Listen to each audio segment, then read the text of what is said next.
안녕하십니까. 일요 법회를 시작하겠습니다. 제가 이 불교 수행을 시작한 뒤에 수행에만 한정돼 있다가 이제 교학을 함께 공부하면서 안팎을 차츰 보는 과정이 생겼는데, 수행은 맞고 품고 단도직입적으로 보는 것이라서 교학이 필요 없습니다. 근데 조금 깊게 들어가면은 어떤 그 자기적 문제에 빠지기 때문에 교학은 이제 경전을 연구하는 것들인데, 다른 많은 사람들이 한 수행 얘기가 경전이거든요. 근데 수행은 나의 수행에만 한정하고, 그래서 어느 정도 가다 보면 한계가 있어요. 그래서 조금 더 넓은 시각으로 이해할 수 있다라고 한다면은 교학도 함께 필요하다는 것을 제가 알았어요. 그러니까 이 수행은 자기가 아는 세계를 못 벗어나요. 근데 교학은 여러 사람들의 수행이 다 망라한 것들이라서 내 수행이 아닌 다른 수행의 경우도 들으면은 내가 하는 수행이 한정된 그 어떤 경계를 벗어나는 것을 알았어요. 예를 들면 인간의 업이 다 다르기 때문에 나 혼자 사는 세상에서는 나만 알면 그만이에요. 근데 더불어 살잖아요. 그리고 이 법을 나누고, 그렇다면 내 수행만 알아서는 안 되거든요. 남의 입장, 남의 업도 이해를 해야 돼요. 그러니까 내 수행이 갖는 한계를 벗어나야 되겠구나 하는 것들을 제가 느껴요. 그래서 나는 이것이 옳다라고 느꼈는데, 다른 경우에 보면은 다른 것도 또 옳다고요. 경전이 그래서 조금 어려워요. 추석서가 없으면 안 된 이유가, 많은 사람들의 근기가 다른 사람들의 그 입장을, 자세를, 태도를 부처님이 나름대로 적합하게 표현하신 내용들이잖아요. 그러니까 수행과 교학이 함께 가야 되겠구나. 그래서 수행과 교학이 함께 가니까 이제 얻어지는 결론은 포괄적 개념, 총론을 이해하게 되더라고요. 그러니까 수행은 일종의 강론일 수 있어요. 한정된 것, 나만 옳다고 하는 것. 근데 총론으로 보면은 다 이해할 수 있어요. 그러니까 수행이 총론과 강론이 있다는 것을 먼저 이해해야 되고, 내가 수행을 하는 것은 강론에 머무는데 그것을 조금 더 높은 단계로 향상시키려면은 내 수행만 우선한다고 하지 말고 총론을 이해해야 된다 하는 것들이 경전을 통해서 우리가 배워야 할 내용들이에요. 그러니까 한 예를 들면 위파사나 수행을 하는 사람들조차도 위파사나 수행이 사념초거든요. 부처님의 담마, 가르침은 사념초예요. 부처님의 가르침은 신수신법 사념초예요. 그런데 실제 위파사나 수행을 하는 사람들이 신수신법 사념초를 다 아는 건 아니에요. 거의 신념초에 국한돼요. 그러면 수념초, 심념초, 법념초를 구체적으로 터치 못하는 수도 있어요. 그러니까 내 수행에 한정되면 내가 하는 수행을 집착하다 보면 어느 염초에 내가 머물 수 있어요. 매우 위험해요. 매우 위험해요. 그러니까 이 수행이 어려운 게 총론을 우리가 알기가 어렵다는 거예요. 그러니까 바꾸어 얘기하면은, 제가 마하시에서 수행을 하고 쇠오민에 갔을 때 거기 마음 보는 수행의 대가라고 해서 간 거예요. 근데 나중에 보니까 마음 보는 수행을 하시는 쇠오민 사야도 말씀이, 나는 사념초 수행자지 마음 보는 수행만 하는 사람이 아니다라는 얘기를 쇠오민 사야도의 입에서 듣고 제가 깜짝 놀랐어요. 쇠오민 사야도는 마음 보는 수행이라고 돼 있는데 그러지 말라는 거예요. 날 보고 너 마음만 보지 말라는 거예요. 오히려 거꾸로 사념초 수행을 강조하시더라고. 그러니까 이 마음 보는 수행의 대가가 나는 사념처 수행자라고 얘기할 때 전체를 못 본 거예요, 제가. 마음 보는 수행을 특화해서 그거 해라 하실 줄 알았는데, 그리고 나서 제가 다시 마하시로 갔어요. 거기서는 마음 보는 수행 위주로 하고 있었기 때문에, 그래서 다시 마하시로 와가지고 또 사념처 수행을 균형되게 할 수 있었어요. 그런 것처럼 이 수행이 어려운 거예요. 사념처를 제대로 하기가 어려운 거예요. 저는 다행히 신념처, 누구나 다 신념처예요. 근데 다행히 수념처, 심념처, 법념처를 지도하는 스승은 없어요. 법념처는 무상고무화이기 때문에 법 자체는 이미 수행을 하면 대상을 알아차리는 게 법이거든요. 그리고 나서 대상의 법이 진리의 법, 무상고무화로 바뀌는 과정이기 때문에 이미 법념처는 있어요. 근데 이제 구체적으로 심념처와 수념처를 누가 하느냐, 거의 이것을 다루지는 못해요. 미세한 대상이고 마음의 영역이라서 먼저 몸 하나를 확립하기도 어렵기 때문에요.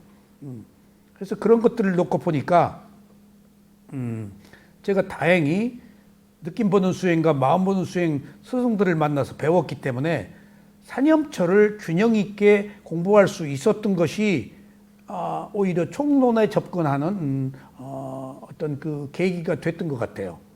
그러니까 사념처라고 말하면서 사념처를 다 하지를 못해요. 그런 것처럼 우리가 내가 하는 수행, 내가 아는 것만 고집하지 말고 전체로 보는 시각, 내가 아는 것이 아닌 내가 모르는 것도 존중할 수 있을 때 넓은 의미의 수행을, 그 높은 단계의 지혜를 얻을 수 있습니다. 오늘 지금 여기서 배우는 자비이사도 마찬가지예요. 신수신법 사념처럼 예를 들면은 자비이사도 네 가지잖아요. 자애, 연민, 함께 기뻐함, 그 다음에 사각지, 평등. 그러니까 이것이 지금 어느 하나만 지금 우리가 알고 있잖아요. 근데 실제로 보면은 자비이사 네 개가 다 하나로 모여 있다는 거예요. 그러니까 우리가 전체로 못 보고 있는 거예요. 그것을 내가 담마키티 스님한테 들었어요. 한국은 자애만 알지 자비이사가 함께 있는 것을 모른다. 그리고 한국은 자애에 연민이 때로는 포함될 수도 있다. 근데 자애하고 자비이사가 따로따로인 줄 안다. 개념 정리가 안 돼 있다. 근데 이게 우리가 교학이 낮기 때문에 우리들이 그렇게 그 자비이사 하나만 가지고도 우리들이 어떤 견해를 가지고 있는지 모르거든요. 그런데 담마키티 스님의 이 이야기에서 내가 그 말이 옳다라고 확신을 가졌어요. 자애를 얘기하면서 자애경을 읽을 때 읽어봐라. 자비이사가 다 포함됐다.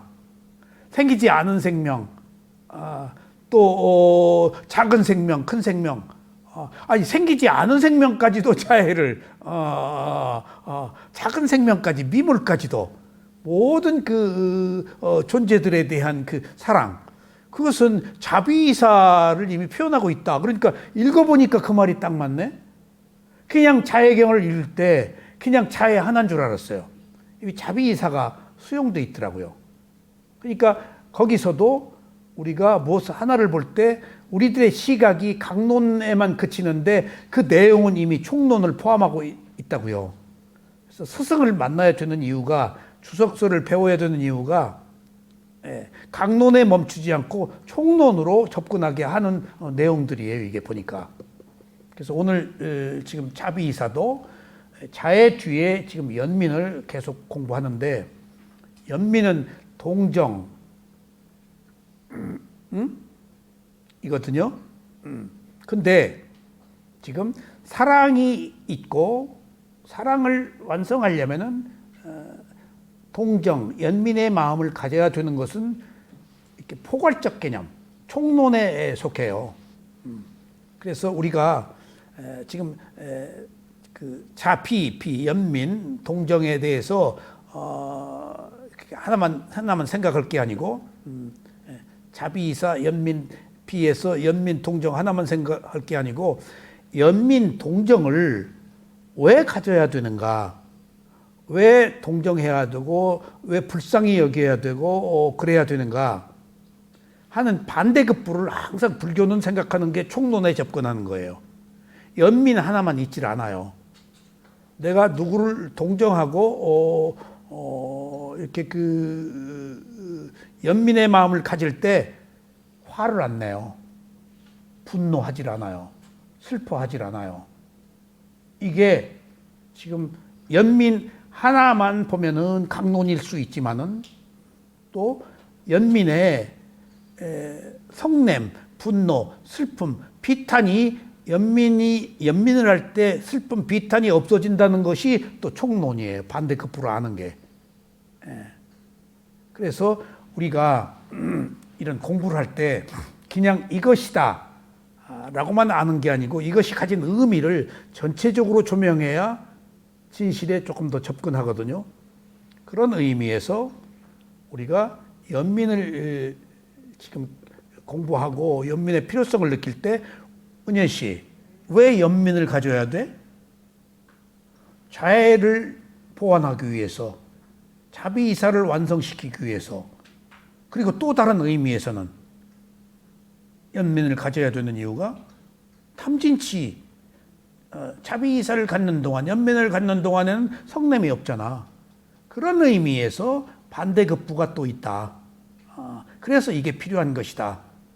라고 전체적 시각으로 조명하면은 조금 이 가르침을 이해하기가 조금 더 좋지 않을까 싶어요.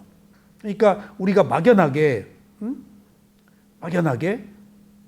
모차르트 음악을 듣는다, 베토벤 음악을 듣는다 하면은 저는 딱 어떤 음악이 들으면은 이게 베토벤 음악이네, 이게 모차르트 음악이네, 이게 누구 음악이네. 그 음악가의 나름의 음률이 있잖아요. 성향. 그래서 딱 누구 음악인지 알아요. 그러면 모차르트 음악은 모차르트의 마음, 정신이 들어가 있는 거 아니에요.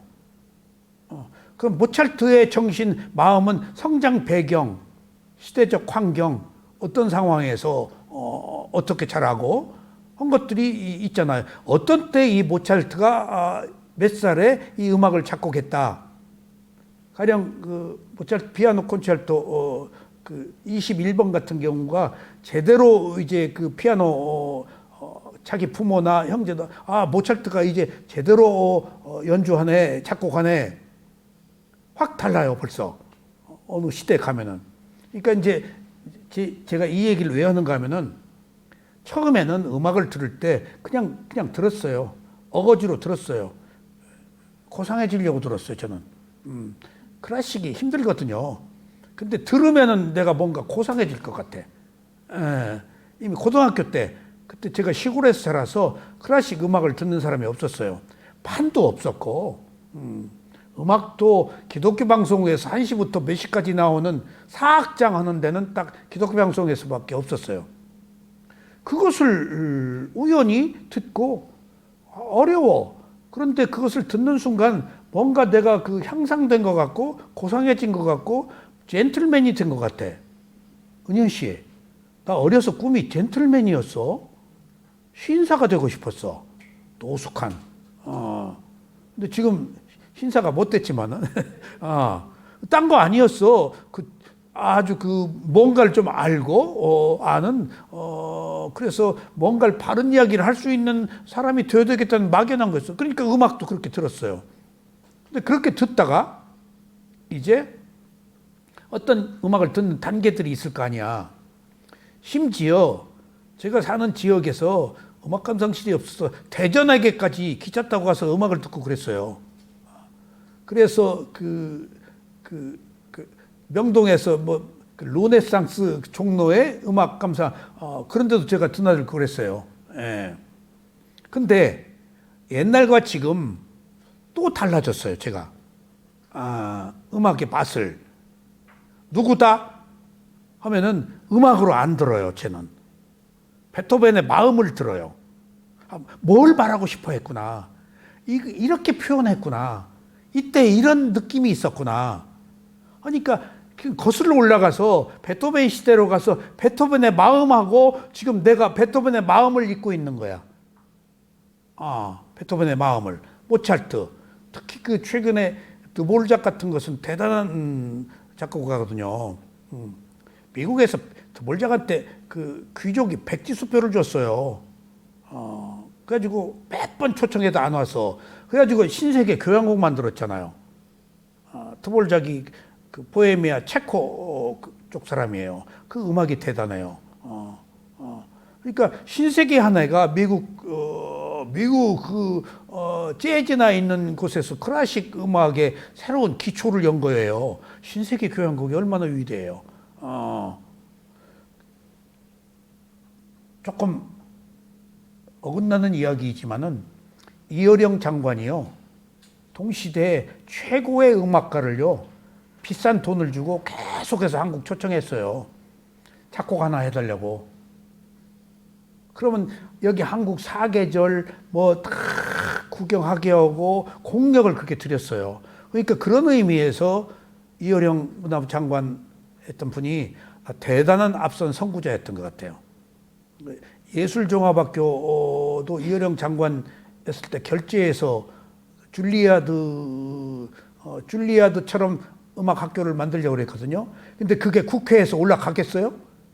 산적해 있는데 이어령 장관이 제일 밑에 있는 거 제일 위로 딱 올려두고 바로 통과했어요. 언제 통과할지 몰라. 그 밑에 있으면은. 그래가지고 거기서 막 쏟아지잖아. 그냥 막. 예종에서 그냥 세계 콩쿠르를 석권하고 있잖아. 그런 것처럼 저도 훨씬 음악가의 마음을 이해하니까 음이 새롭게 느껴져서 지금 요즘에 음악을 들을 때 그 오케스트라 듣는데 그 어떤 악기 소리가 다 들려요. 이제 그 악기 다 모차르트 작곡가들이 그 집어 넣은 거거든요. 어디에서 무슨 악기를 계속 하질 않아요. 이 악기, 저 악기, 저 악기가 계속 그 돌아가면서 연주했다가 쉬었다. 그 음이 다 들려요. 그러니까 맛이 새로워요. 맛이. 그런 것처럼 우리가 강론에 머물지 않고 총론에 머물 때 우리가 알고자 하는 대상의 깊이가 달라져요. 제가 이 얘기를 왜 하는가 하면은 경전을 공부하고 수행을 하면서 부처님에 대한 찬탄, 부처님에 대한 감사함, 부처님의 마음을 읽어요, 제가.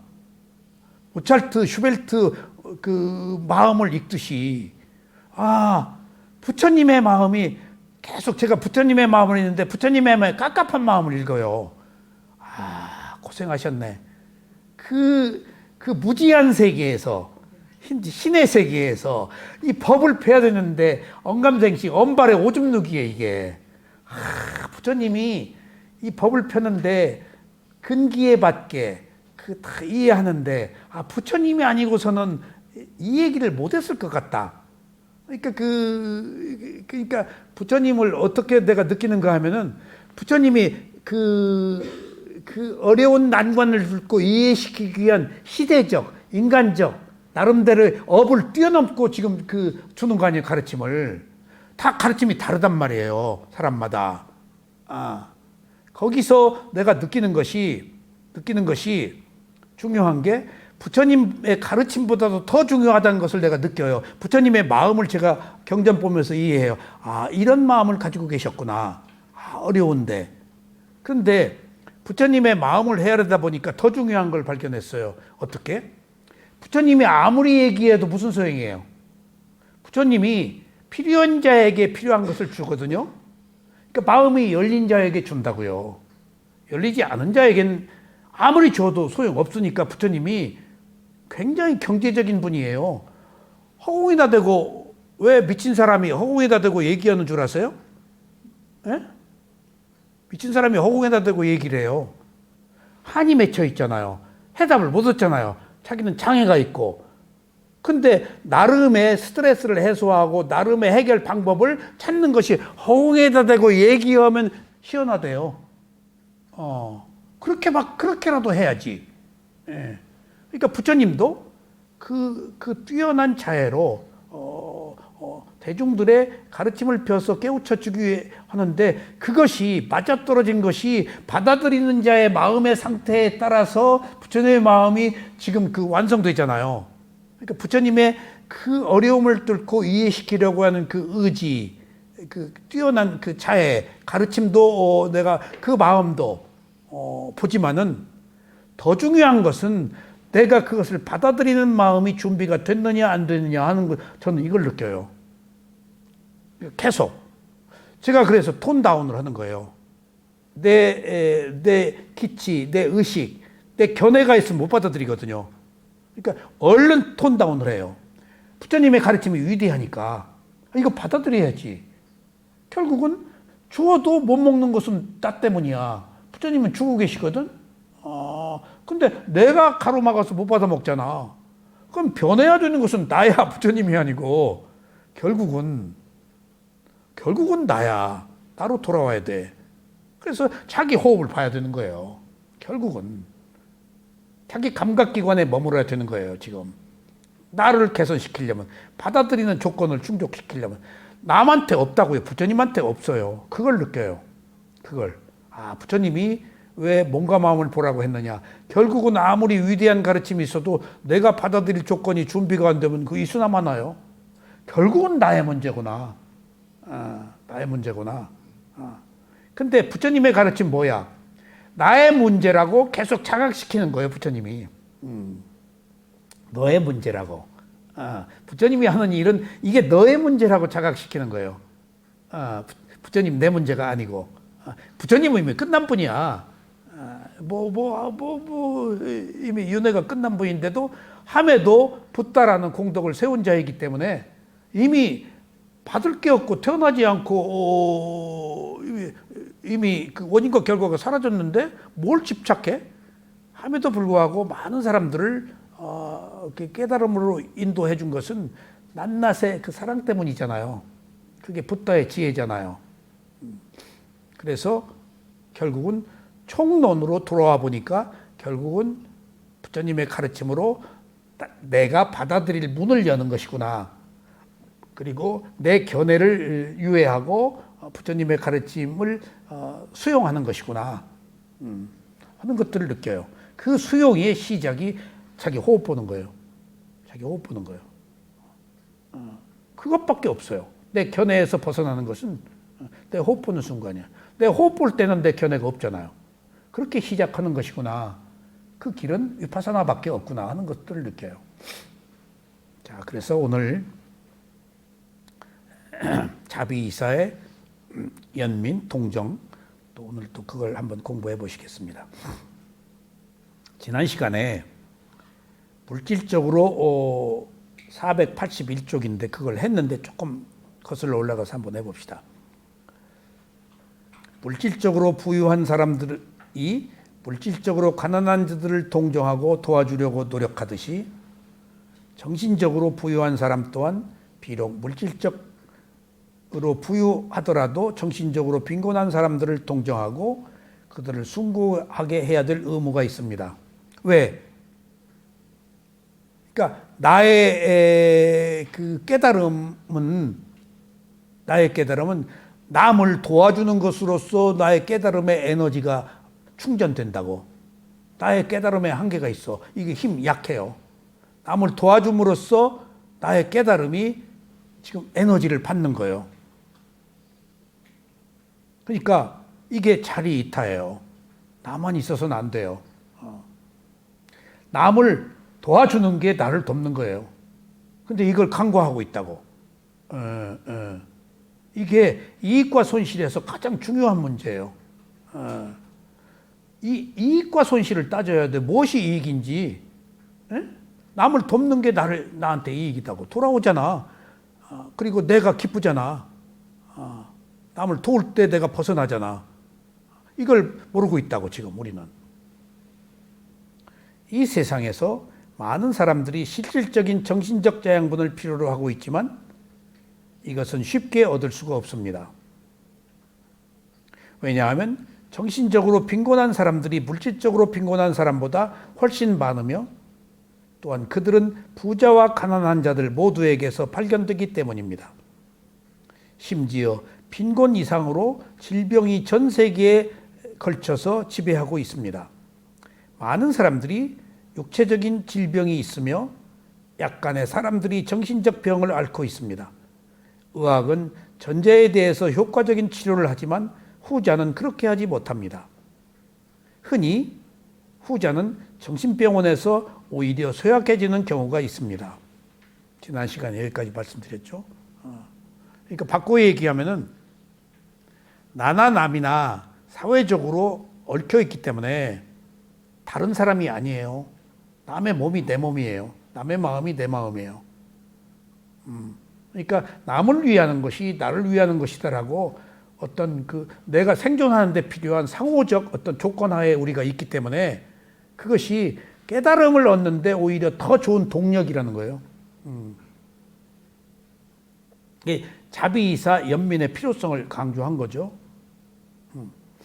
제가 요즘에 양극화되어 있는 어떤 사회의 문제들이 있잖아요. 무엇이 옳다 그르다.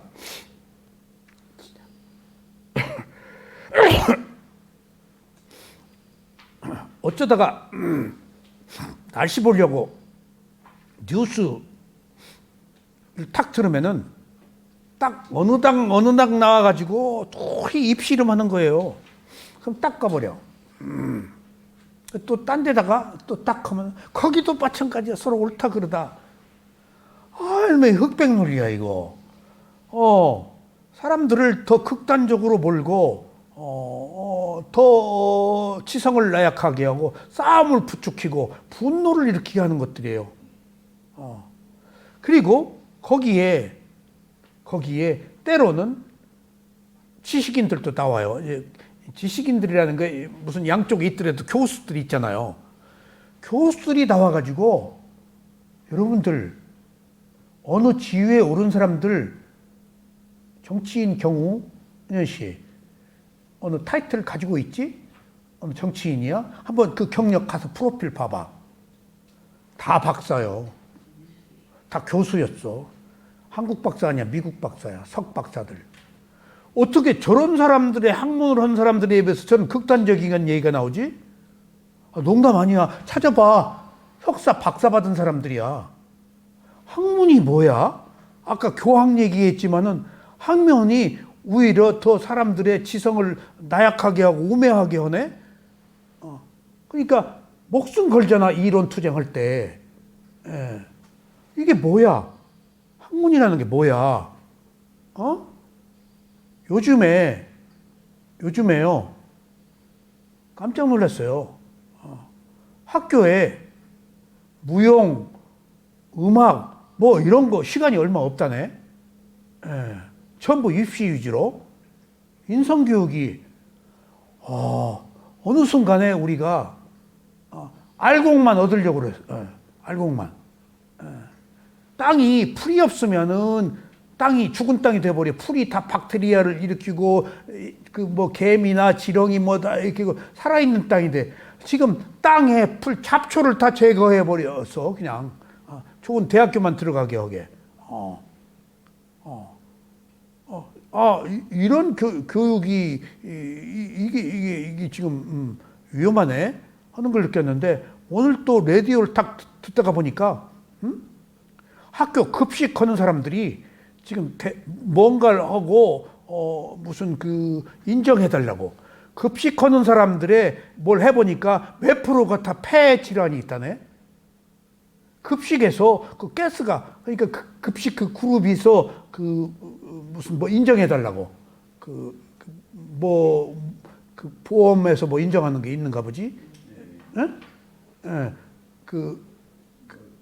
직장 생활하면서 그러니까 아이고 이거 큰일 났네. 내가 정인이 엄마한테 얘기해 줘야겠네. 급식하는 사람 해보니까 폐들이 다 안 좋대. 그게 퍼센테이지가 나왔어. 이거 산재 인정해 달라는 거예요, 이제. 아, 이런 문제들이 있구나. 지금 급식도 지금 새로 나온 거거든. 아이고, 이게 지금 급식 그만하고 장학사로 가라 그랬는데, 지금 빨리 지금, 그 생각이 다 나더라고. 그런 것처럼 우리가 어떤 절대적 가치만 추구하면은 그 안에 함께 있는 것들을 소홀히 할 수가 있잖아요. 균형, 밸런스, 중도가 어느 시대에 가도 필요한 것이구나. 뭐 하나 이익을 얻기 위해서 극단적으로 거기 매몰되면은 오히려 그것을 함몰시키는 위험에 빠지게 하는 것이겠구나. 그러니까 제가 농담 삼아서 그럴 리는 없겠지만은 픽 웃었어. 이 사람 옳은 이야기, 이 사람 옳은 이야기 하면 이 사회의 사람들을 더 자극하고 인색하게 하고 혼란하게 그걸 듣는 사람이 그리고 더 싸우게 만들어. 그래서 이 사회를 정화하는 방법 중에 내가 방송국에다가 나를 한번 초청해 줄 수 없냐라고. 그럼 이제 끄어단 보리차로처럼 가만히 있지.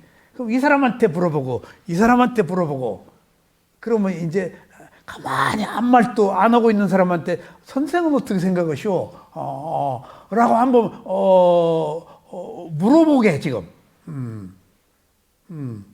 그것은 이것도 옳고 이것도 옳고 이것도 아닌 저것이 있다. 왜 저것 제3지대 중도 흑백 논리가 아닌 제3의 논리를 왜 인정하지 못해? 그냥 이거 저거여야 돼. 아니면은 안 돼. 우리가 너무 각박하잖아. 여유가 없어. 릴렉스, 이완이 안 되고 휴식이 없어. 그것들이 정신적 장애, 우울증, 자살률이 OECD 중에서 제일 높은 나라가 한국이잖아요. 그런 것들이 어디서 양극화된 현상에서 옳은 것만 추구하기 때문에 옳은 것을 추구하면 그런 것은 배척하잖아. 이 시대에 이 위파사나 수행이 더 필요하구나. 정신적으로. 호흡 보고 이완하고 중도적 관점, 지성을 얻는 이것이 필요하구나 하는 것을 느꼈어요. 그런 제3의 지대를 몰라요. 제3의 지대를. 그러니까 내가 제3의 지대를 어디서 보는가 하면은 촬영할 때 봐요. 카메라 촬영하죠? 그러면 어느 현상이 있어요. 현상이. 근데 딱 이렇게 현상이 있으면은 이런 사람들은 몰라요. 카메라맨은 제3의 시각으로 딱 네모 안에서 새로운 형태를 하나의 만들어요. 새로운 세계를. 제3의 세계를. 그래서 자기 의도를 거기다 집어넣어요. 그래서 작품을 만드는 거예요. 그림이다, 음악이다가 다 그런 거 아니겠어요? 왜 요새 그 사진 작가 사진을 안 올려? 지금 부서가 바뀌어가지고 줄지 모르겠어요. 등산을 가야. 은현 씨하고 사이가 삐뚤어졌나 지금 싶어가지고 관계가 나빠졌나. 바빠서. 어쨌든지 네.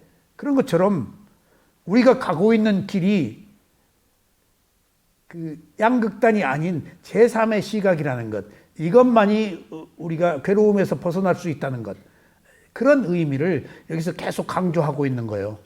근데 한국이 지금 양극단으로 지금 진보 보수로 갈리고 다 이러지잖아요.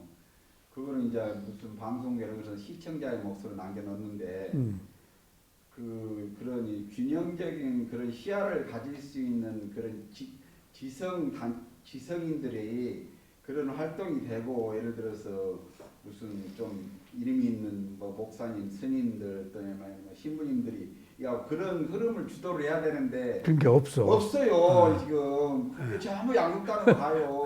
죽기 아니면 살기다.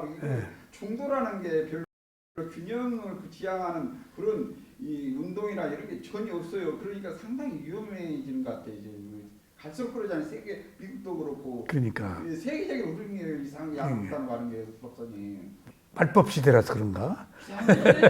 너무 우리 빠지는 것 같은 생각이 들어요. 근데 지금 우리가 그 방송에 많이 나오는 아주 박학다식한 누구 있잖아요. 그 선생도 굉장히 공격적이야. 그냥 주관이 있어요. 뭐가 옳다. 아니면 배척이에요. 왜 저 선생까지도 저럴까? 저 정도 올라가면은 조금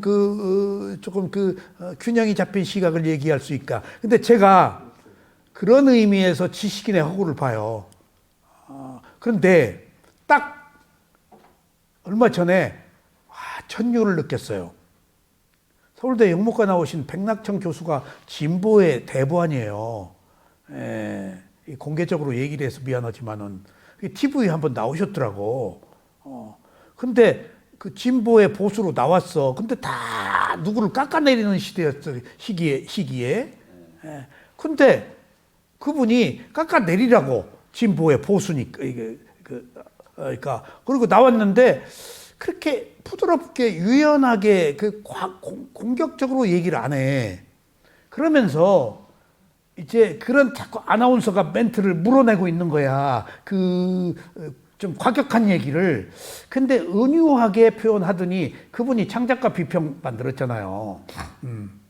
그러더니 곤란한데 그런데 자꾸 유예하더니 딱 뭐라 그러는가 하면은 꼭 끌어내리는 방법 말고 없을까?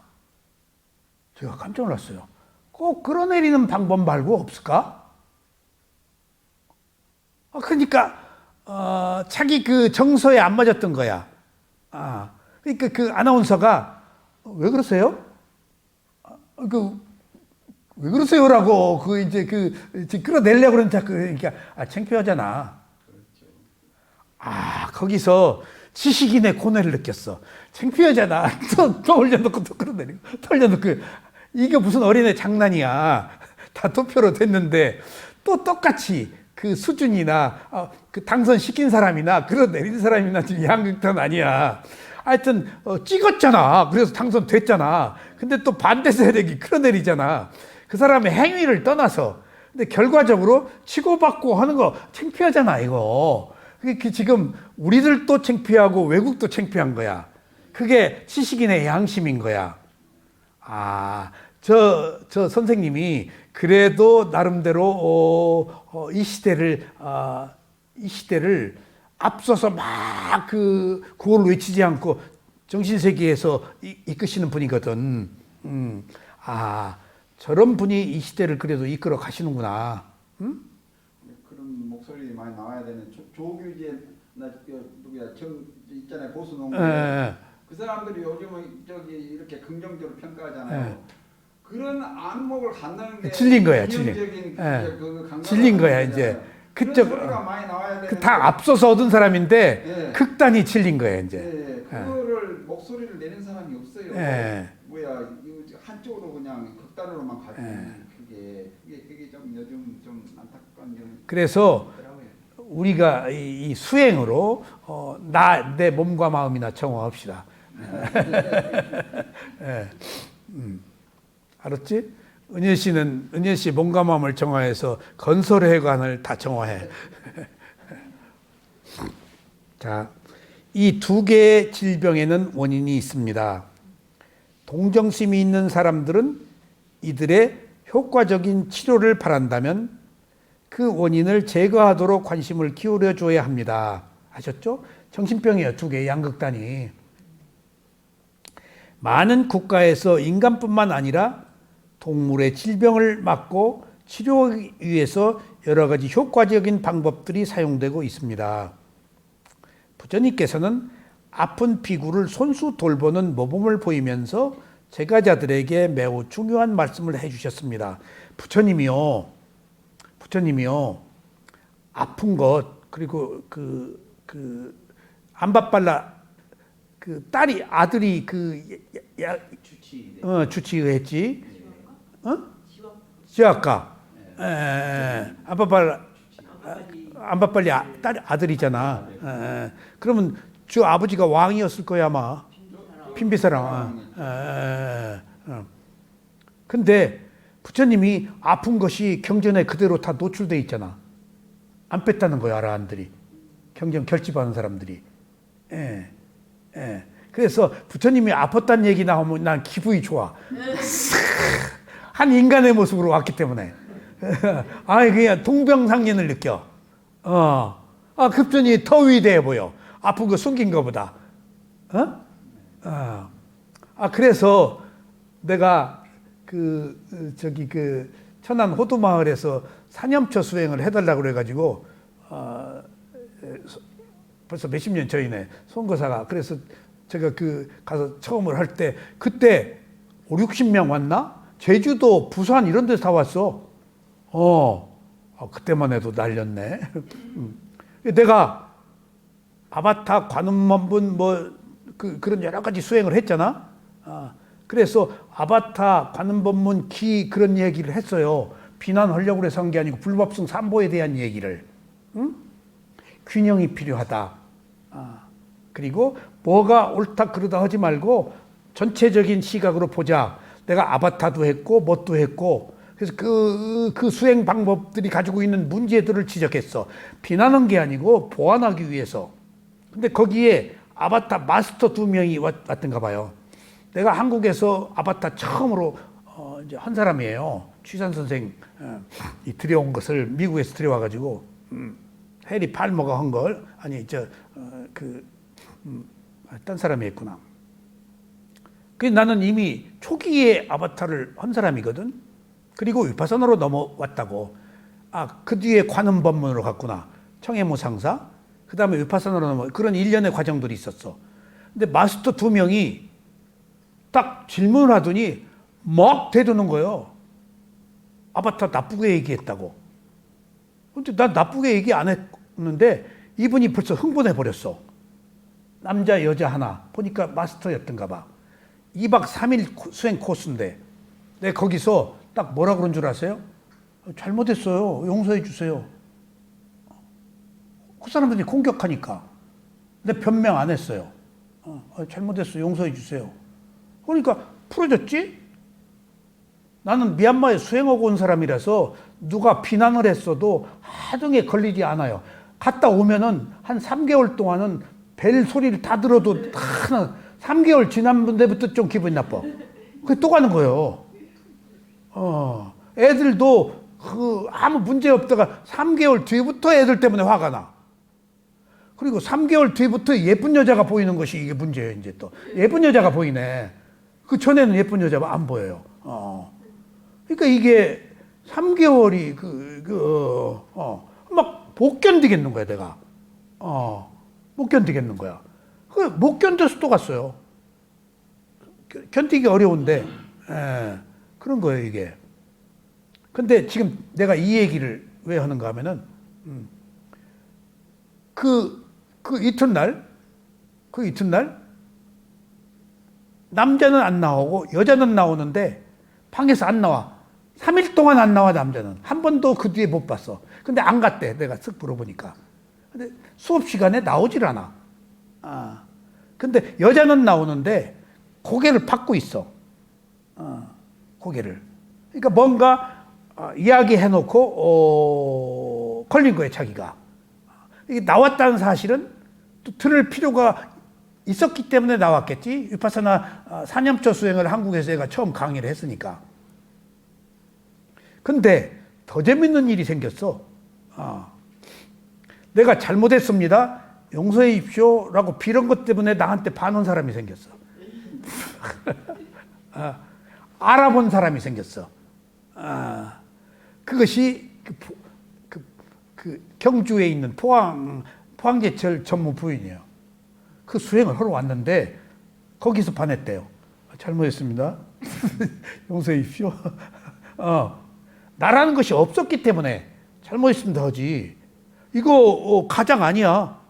그 사람을 위해서 했어. 그 사람이 화냈는데 어떻게 미안합니다. 잘못했습니다. 그래서 풀어줘야지. 무슨 그게 문제잖아. 그래가지고 내가 경주를 10몇 년을 다닌 거예요. 그 사람이 만들어줘가지고. 그러니까 통하는 사람도 있구나. 알아보는 사람도 있구나. 은희 씨가 아무리 어려운 속에서 있어도 은현 씨 알아주는 사람 있어. 응? 알았어요? 자기 할 일 해요. 그런 것처럼 자기 길을 가면 된다고. 어느 경우나. 그러니까 여기 지금 양극단 두 가지 다 환자라는 거 아니야. 부처님은 두 가지 환자를 다 치유해주는 지금 힘이 있는 거예요. 자, 그 방법이 여기. 아픈 자를 보는 자는 바로 나를 돌보는 자이다. 둘, 양극단. 이 사람이나 이 사람이나. 어떤 이타적인 의사들은 환자의 고통을 덜어주기 위해서 무료로 봉사해준다. 어떤 이들은 그들의 모든 시간과 정력을 심지어 자신들의 생명도 무릅쓰고 가난한 환자들을 돌보는데 바친다. 병원과 무료 진료소들은 인류에게 기쁨이 되고 있다. 그러나 가난한 자들이 도움을 받으려면 더 많은 시설들이 필요하다. 여러분들 그 유니세프 이런 데 의사들 나오죠? 나는 거기 아픈 아프리카 어린애보다도 걔는 업이다. 난 의사들 굉장히 존중하게 보여요. 의사들 여기 지금 아마 김 교수 아들도 한 2천만 원 받을 거 한 달에? 모르겠어요. 2천만 원 받아.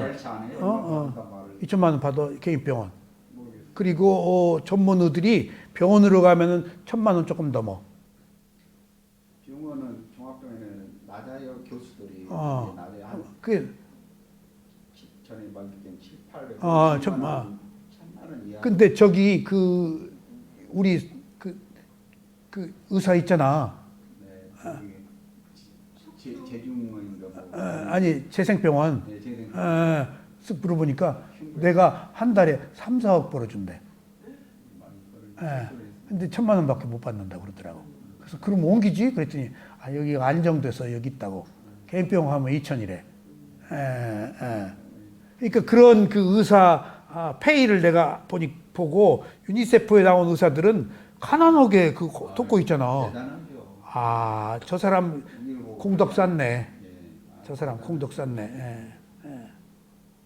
우리도 가난한 의사처럼 공덕 쌓고 있는 거예요 지금. 어려움을 무릅쓰고. 은현 씨, 가난한 의사나 은현 씨나 똑같아. 공덕 쌓는 거. 알았어요?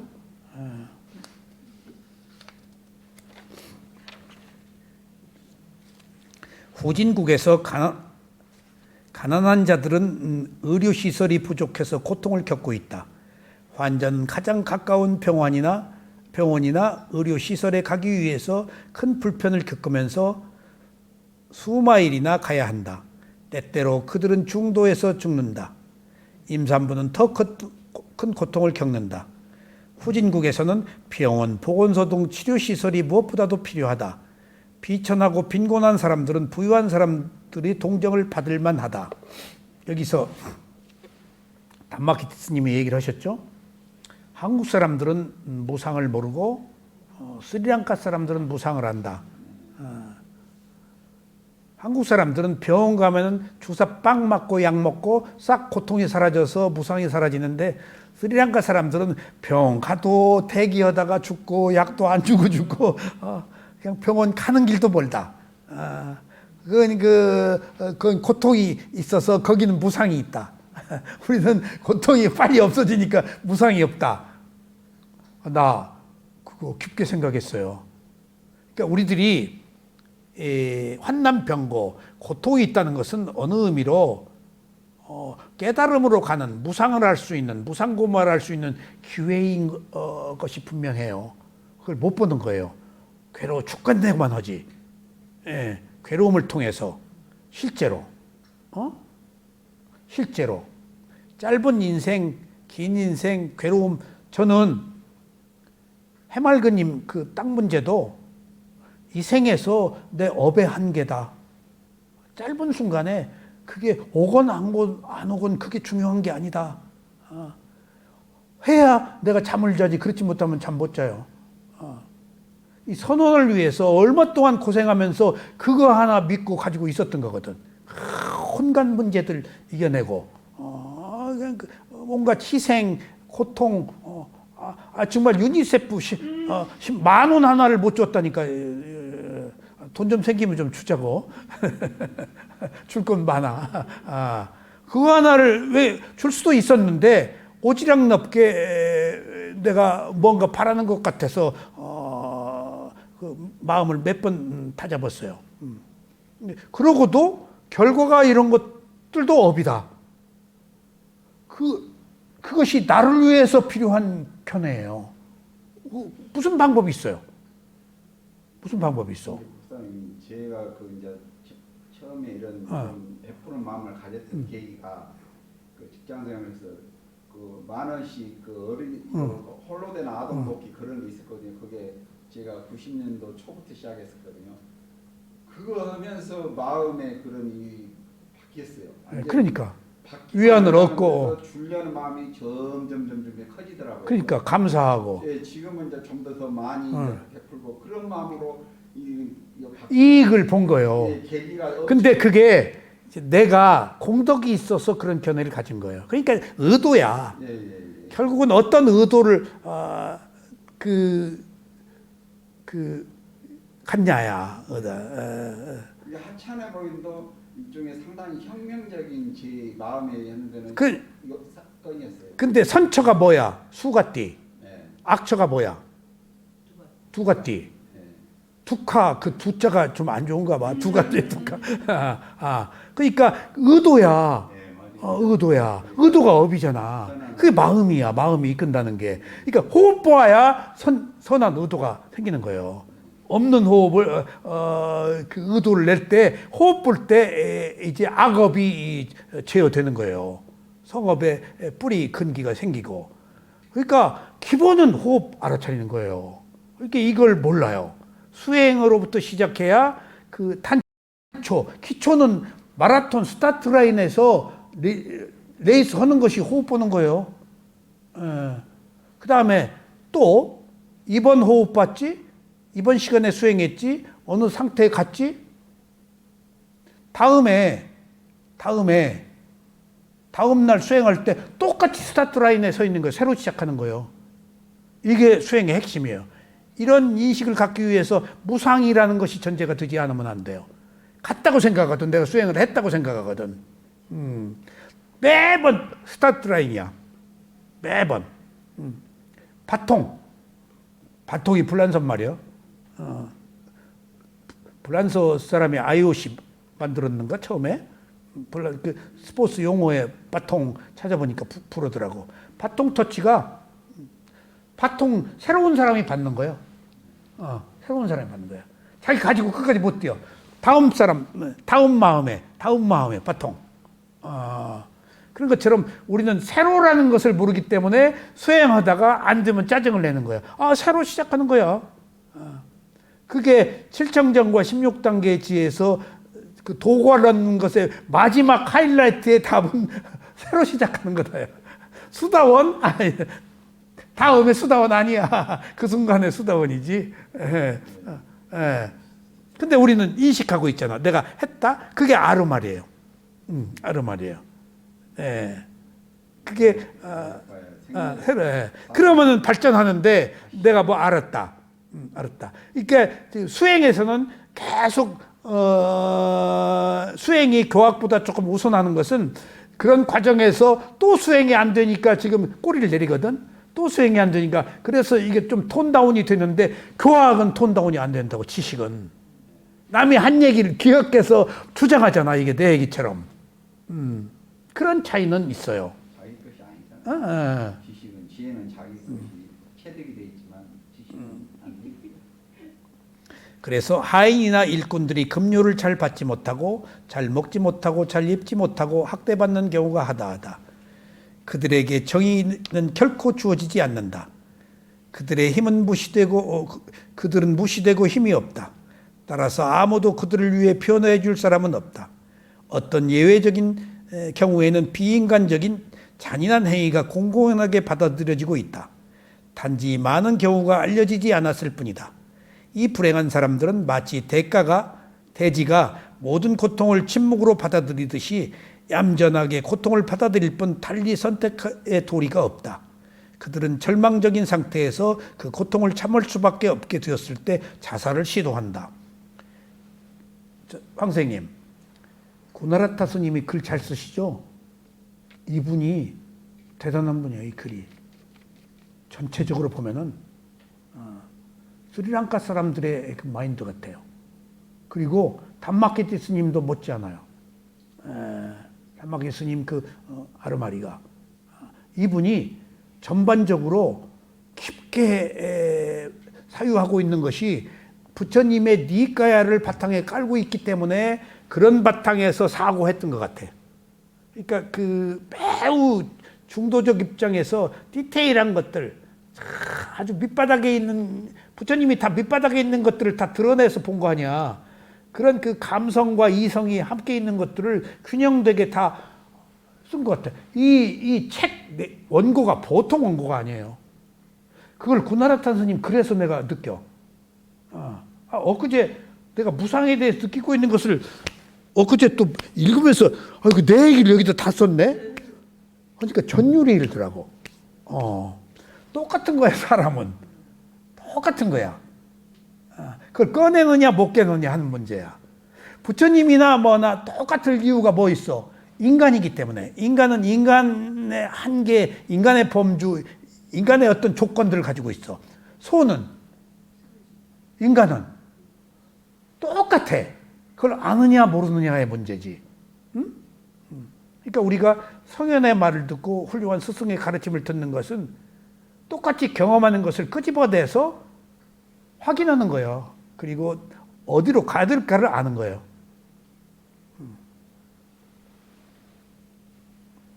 조금 이제 제가 도덕경을 다시 또 이제 듣고 있거든요. 근데 이게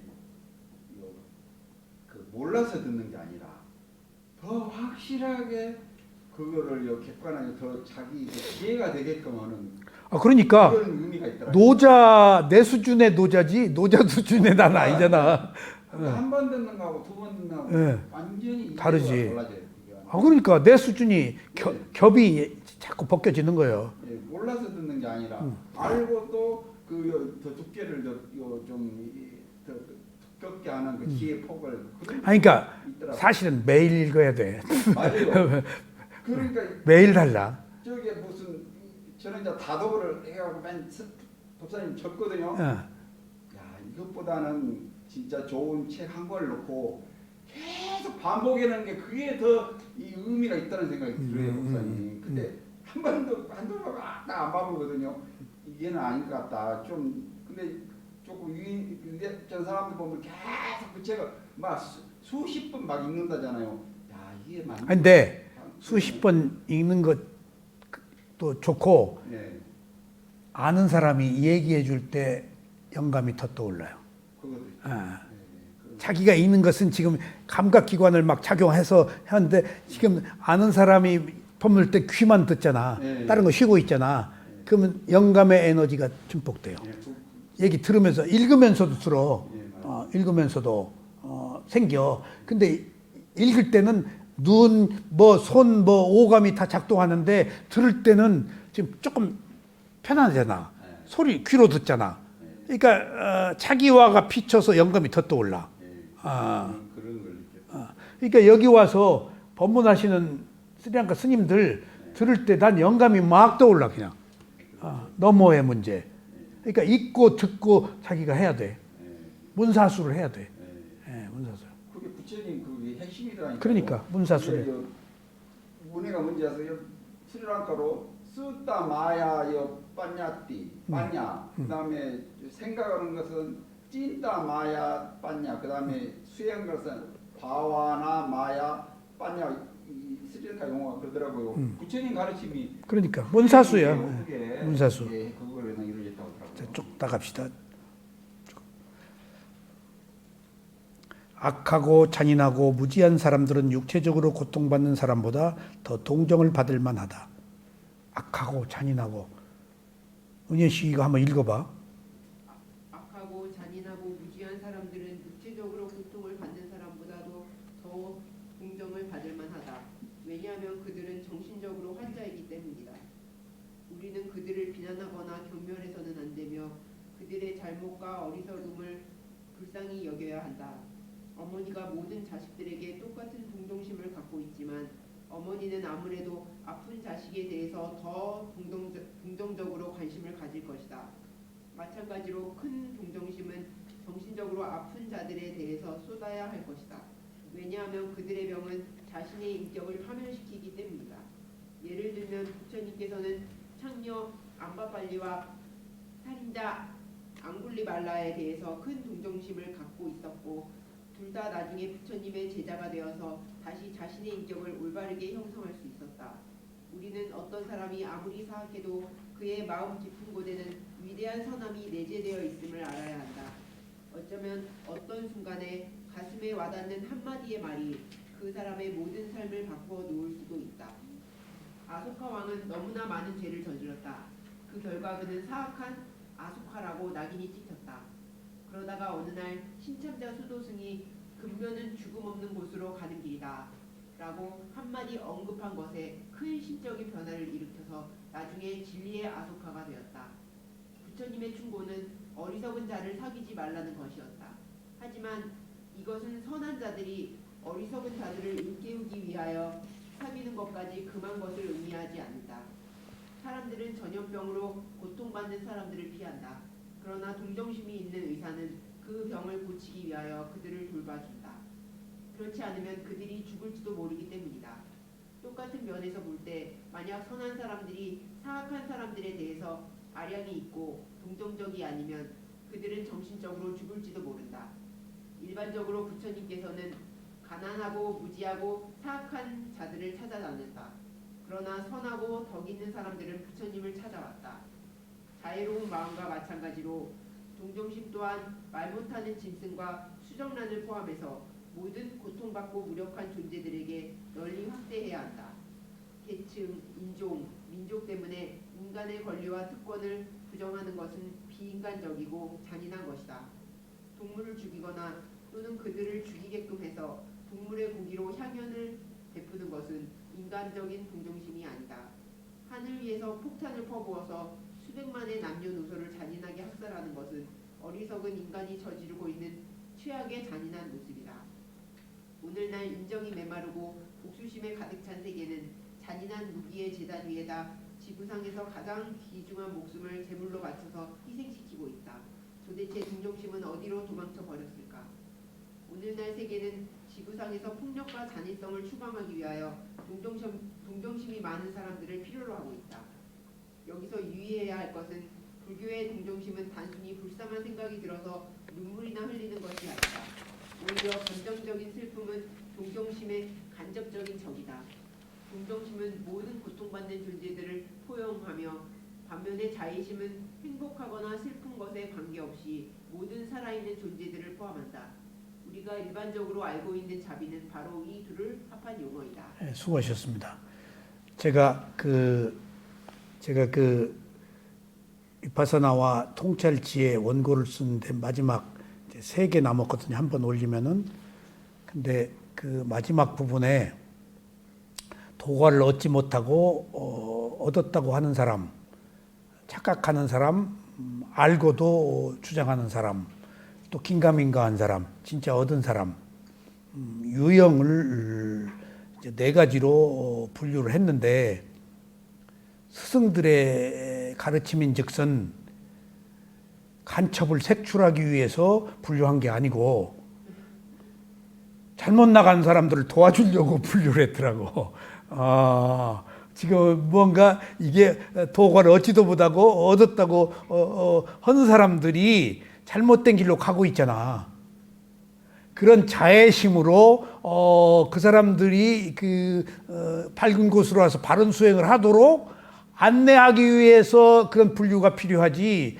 진짜 성자들을 가려내서 선민의식을 느끼도록 해주기 위해서 가리는 게 아니더라고요. 보통은 지금 가짜 행사를 한 것을 구별하는 것으로 알 수 있잖아. 아니에요. 이 수행이라는 것이 그래야 되는구나. 지금 뭔가 탐진치 때문에 자기가 알아. 긴가민가 하는 경우도 있고. 근데 애써 아닌 것을 그냥 눈 하나 질끈 감고 거짓말을 할 수도 있고. 또 긴가민가 모르면서도 기다라는 쪽으로 자기가 막 주장해서 나는 얻었어라고 할 수도 있고 여러 가지 유형이 있잖아. 그런 사람들이 잘못된 길로 가고 있는 것을 바른 길로 가기 위해서 스승의 가르침이 필요하다는 거예요. 그러니까 시험관이 컨닝하는 놈을 잡아내는 것하고 또 다른 거예요, 이게. 이 세상에서는 흑백 논리로 우열을 가려서 결과를 드러내지만은 부처님의 가르침은 그게 아니야, 지금 여기서. 잘못된 길을 옳은 길로 가기 위한 다 수단이야. 그러니까 그렇다고 본다면 은여씨, 잘잘못이 없는 거요. 몰라서 그랬을 뿐인 거야. 문명이야. 잘잘못이 없는 거야. 그 순간에 몰라서 그랬어. 몰랐던 것도 나도 아니고 알았던 것도 나도 아니야. 알았죠? 그냥 그 순간에 그 마음이었을 뿐이야. 근데 뭘 모르고 뭘 옳고 그래. 근데 이왕이면은 그 순간에 내가 아니더라도 좋은 마음은 가져야지, 한순간이라도. 그래, 좋은 마음이 상속되지. 순간순간의 마음일지라도. 나쁜 거 상속하는 것보다 좋은 게 상속하는 게 도덕적이고 괴로움이 없잖아. 이거요. 꼭 내어서가 아니라 순간의 마음일지라도 에너지는 유지되니까, 마음은 지속되니까, 적어도 살아있는 동안에는 다르다고 못 느끼니까, 다르지만은 다르다고 못 느끼니까 또 다른 의미에서는 나일 수 있어. 내가 아니라고 부정할 것도 없고 나라고 할 것도 없고 하여튼 순간의 마음이 경험하는 거 아니에요. 그러니까 여기 지금 이런 그 부처님의 가르침이 자꾸 우리는 흑백 논리로 옳고 그름을 따지는데 실제 그것조차도 그 의미가 없다. 그래서 지금 내가 그것 때문에 며칠 이게 진짜 옳은가 안 옳은가 무상고무화가 관념이라는 거예요. 단막히 스님 말씀에 의하면은 있는 그대로 보는 거라는 거예요. 부처님은 원인과 결과로 있는 그대로 보는 분이래요.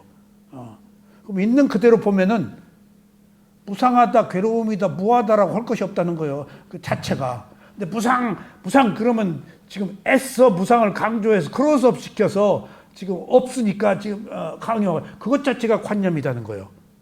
그러니까 그 말 뜻이 그렇다고 그래서 무상고무화를 말하지 않을 수가 없지. 우리는 아직 범부니까. 하지만은 있는 그대로 본다는 의미에서는 무상고무화 자체도 관념이다라고 이해할 때 어떤 큰 질서, 선한 질서, 어떤 세속의 진리, 그런 것들에 접근할 수 있다는 거지, 심층적으로. 그리고 마지막으로 그 얘기를 또 반복합니다. 그런데 무상고무화라에 집착이 끊어지지. 근데 천인의 욕계천상의 천신들도 우리가 알아야 된다는 이유야, 은현씨. 왜 알아야 되지? 인간의 무상고무화만으로는 해결 안 된대. 우리들이 채석천왕이다 누구다 뭐 하는 천인들조차도 무상해서 거기서 있다가 떨어져서 축생으로, 지옥으로, 인간으로 윤회한다는 사실을 알 때 큰 전체적인 흐름 속에서 비로소 인간의 무상도 무한도 완성된다는 거예요. 그래서 사뉴타디카야에 천신들 얘기를 자꾸 집어넣었다는 거예요. 똑같다, 인간이나 윤회하는 속에서. 그러니까 다를 게 없다. 우리와 무관한 게 아니다. 큰 흐름 안에서. 근데 깨달음은 인간에서만 깨달을 수 없지만은, 그래서 모든 존재가 무상하다는 이야기도 필요하고, 오온이 무상하다는 이야기도 필요한 거예요.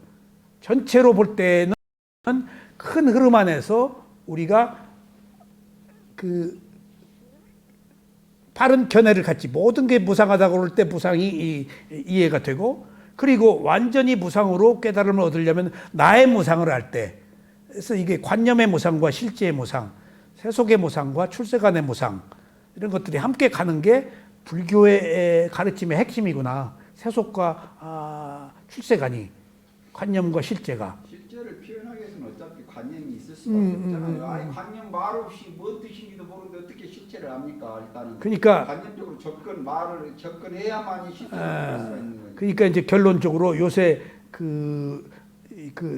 뉴스에 계속 몰매를 맞는 사람도 불쌍한 거예요. 여기를 보면은 그 사람을 우리가 동정해야 돼 지금. 예, 동정하고 있어요. 그 불쌍한 거야. 그러니까 거기서 처절한 고통을 지금 겪는가 보더라고. 소리 지르고 막 싸우고 그런데요. 간수한테 막 싸우고 소리 지르고 그거 아마 자기 그 약 때문에 그랬어. 약 못 먹고 얼굴 땡기고. 지금 한국에서는 주사 맞고 약 먹었을 텐데 못 먹잖아. 지금 가장 중요한 기회야. 그 배우자도 지금 술 먹다가 못 드시잖아. 그 술 끊을 수 있는 기회요. 그거 새로운 세상을 만난 거요. 너무 그렇게 미워할 것도 없어. 불쌍히 여기자고. 그 자애로운 마음으로 우리가 볼 때 우리가 보다 높은 그 지혜를 얻을 수 있습니다. 오늘 여기까지 말씀드리겠습니다.